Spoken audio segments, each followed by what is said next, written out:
Welcome. You're listening to For the Love of Real Estate, a podcast with Jeffrey Dusan and Adam Stahuro. What are we talking about today? Lead generation. Lead generation is our topic today. Sounds like a lot of work, Adam. Yeah, that's one of the things is it sounds like a lot of work because I think our mindsets about that is prospecting, lead generation. It sounds like actual work. It sounds uncomfortable because of the salesy tactics that everybody has around it. Like nobody wants to be a used house salesman.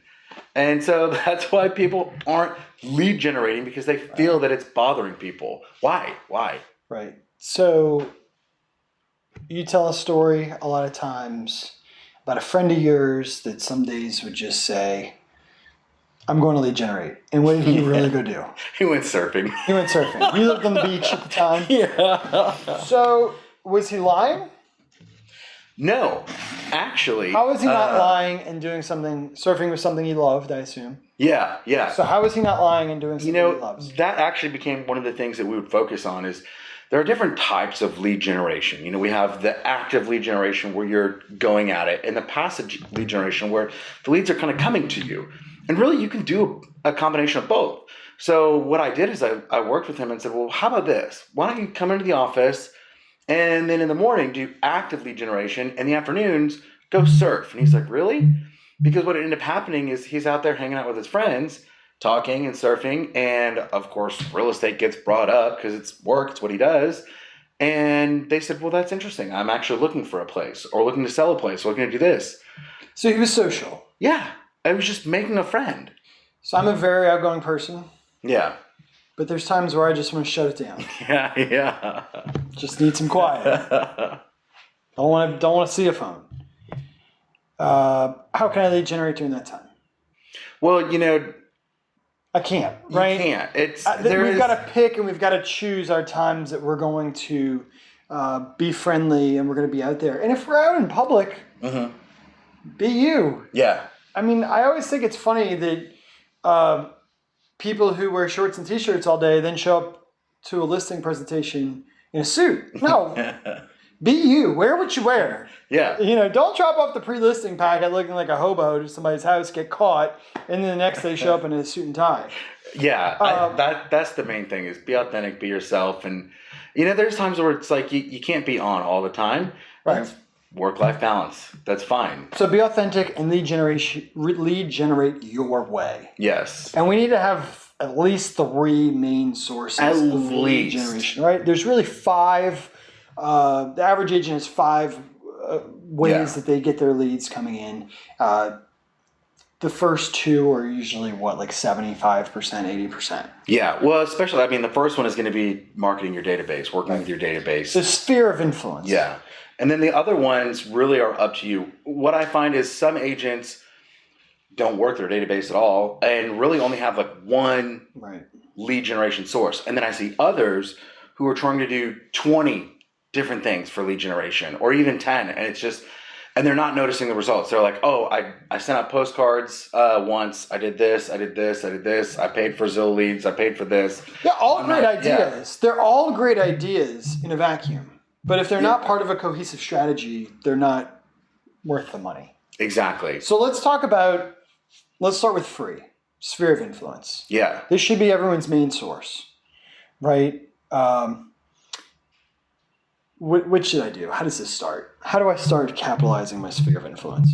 Well, really, one of the main things, and I always tell people is, don't treat your database like a booty call. Don't just be like, oh, I need a sale now. Let me start calling everybody in my iPhone. No. Instead, it's you nurture those relationships and you build relationships. Process. Like you just keep having a systematic way to reach out to your database. And we can talk about that more in depth next week. But I think that's where most people miss the mark is they get into real estate and then they reach out, tell everybody in their iPhone that, hey, I'm in real estate now. And then... I hope they do that. If they listen to episode 2 or 1, they do that. And then that's it. Yeah. They never talk to them again until they, the next quarter rolls around like, oh my gosh, like I don't have any sales, I'm not doing anything. And then they just start calling everybody. Who do you know that's looking to buy, sell, or invest in real estate that I can talk to you today? Right. Where really I know that what you want to know is what's my home worth Yeah. in Upper Rickerville Yeah. neighborhood, right? So if I know something about that neighborhood that I can share with you, or if I know that area and I'm truly coming from a place of service and contribution, I can tell you what you want to know. Yeah. And you know how I know you want to know that? Because you're like everybody else. Yeah. And you look at Zillow to see what your home's worth every now and then. Yeah. Even if it's wrong, Yeah. you still want to know. Exactly. I mean, I do the same thing. Because there's a trend. Is it going up or is it going down? Yeah. So, and we're not here to justify why estimates are valuable. Everyone wants to know some of the information that we know. Mm-hmm. So, hey, Adam, it's Jeffrey. How are you? Oh, great, Jeffrey. How you been? I hadn't heard from you in a while. Great. How's Vincent? How's marriage been? You guys are what, like month 6 of being married? Like, yeah. joyful bliss? Right. Right. So get going in there. Like, you guys bought right off Magazine Street, didn't you? Like, that's been doing great. I saw more units in your building, condos in your building go for sale. Yeah. Crazy prices. You're looking like a genius here. Yeah. So you can just go through basic things like that. And what happens if you get a voicemail? What do you do? I usually don't listen to it. I just read it. I'll look at it. No, read through. if you're calling someone. Oh, if I called, yeah. If I called somebody and got the voicemail, I would just say, "Hey, it's Adam. No need to call me back. I was just thinking of you. I hope all is well." Yeah, that's it. I do something similar, but that's I was just thinking something made me think of you. Yeah. What I do is look at just touching my database, just reaching out and just seeing how things are going. That's it. Not trying to sell anything, just trying to build a relationship. Do you want to be sold to? No. Do you want me calling you, trying to sell you anything? I'll listen to the pitch. Right. But nobody wants that anymore. No. These days are over. We've got to come from contribution, and you got to mean it. It's got to be authentic. Yeah. Going back to the A word. Got to be authentic. I think if we were talking about all this of being lead generation and just meeting people and building my database, is lead generation the wrong word then? What do you like better? I like fun. I just want to have fun with my friends, and I happen to make money from it. Well, isn't that why we got in this business? Isn't that why, except for some of the people getting out of college now and coming straight to work at Keller Williams New Orleans because they think that they look at this. Typically, we say, man, I've been in corporate America. I've owned a business doing blah, blah, blah. I'm ready to do something fun. I'm ready to work with my friends. Right? If you're not having fun, then why are you doing it? And then you get in this business and you run away from your friends and you don't ever call them and tell them, what their home's worth or what they answer their real estate questions until they remember to call you. Which is silly.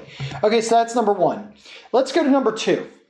What's the best next source of leads, or a typical next source of leads? I should say best. The next source of leads is really dependent upon you.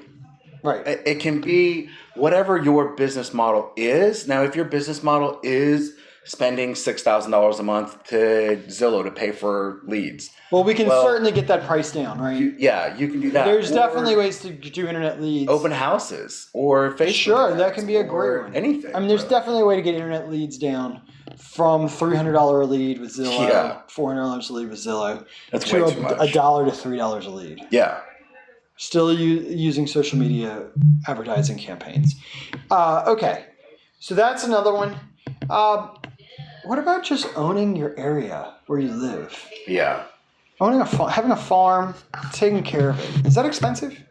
No, it's not expensive at all. If you look at credit unions, and they're like, oh, in order to be part of this credit union, you have to live, work, or worship in this parish or county or whatever the industry. Yeah. And so that's one of the things that you can really look at on building your own farming area and building your own network is, okay, well, if I look where I live, work, and worship, it's usually this little triangle area. We don't go too far for any of those. So that's really your farm. And then it would be a matter of like, okay, so then how do I meet all of the people in this area? Well, okay, you can do a direct mail, or you can go knock on the door if you'd like. I'm not going to do that, but you can go out and you could just go to the community meetings those areas that you're supposed to go to anyway. Yeah. Be a good neighbor. You can join your local association. You can, go to your neighborhood bar. Yeah, I network there probably too often. Just be involved. Yes, be out and about and be present. Yeah, and come from Go companies. exercise in those areas. Go, Yeah. you know. I have one agent that I Go to coach, church. Go to church in that area. She went and bought a dog just so she would have something to walk around her neighborhood and talk to neighbors. And that dog brought her so much business that she bought another dog. She now has 2 dogs. I wonder if just so it she can go network. I don't know. I guess we'll she find walked out. it herself. She didn't use a dog walker. Yeah. All right. Final minutes here. What do you want to leave people with? What do you think the most important message is on lead generation? Because really, if you're not going to do this, stop watching the rest of the podcast.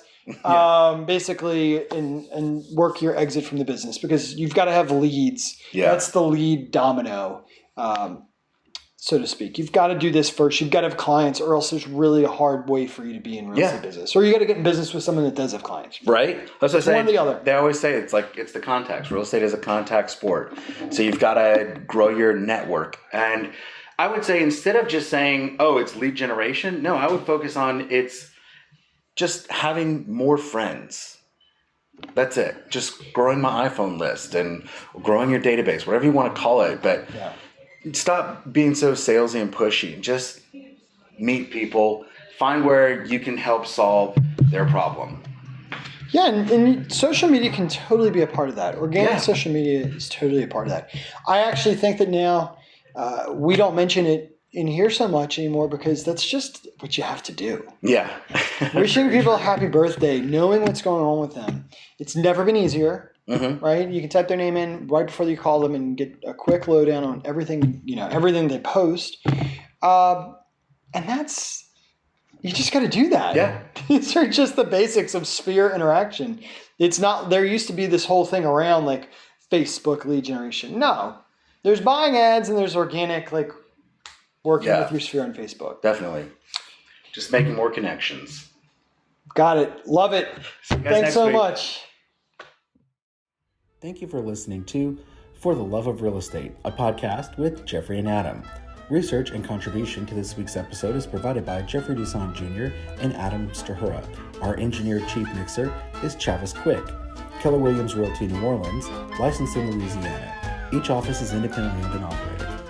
Follow us on social media. We're on Facebook and Instagram at For the Love of Real Estate Podcast. Make sure to rate, review, and subscribe. See you next week.